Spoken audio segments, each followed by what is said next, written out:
கந்தர் அலங்காரம் அருணகிரிநாதர் முருகப்பெருமான் மீது பாடிய பக்தி பாடல்களில் ஒன்று.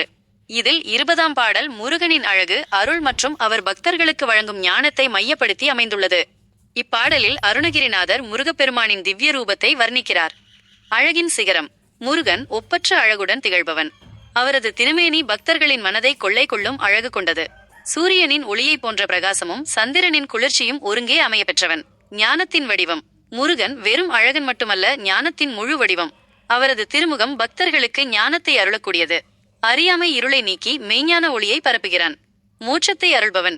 தன்னை பக்தியுடன் வழிபடுபவர்களுக்கு முருகன் பிறவி பிணியாகிய சம்சார சக்கரத்திலிருந்து விடுதலையை அளித்து மோட்சத்தை அருள்பவன். அவரது திருநாமத்தை சொல்லி அவரை மனதில் தியானிப்பவர்களுக்கு அவர் முக்தியை வழங்குவார். அன்பின் தெய்வம்.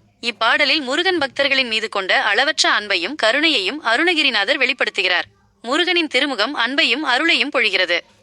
சுருக்கமாக, கந்தர் அலங்காரம் 20ஆம் பாடல் முருகப்பெருமானின் பேரழகு, ஞான வடிவம், பக்தர்களுக்கு அவர் அருளும் முக்தி மற்றும் அவரது அளவற்ற அன்பு ஆகியவற்றை போற்றி பாடுகிறது.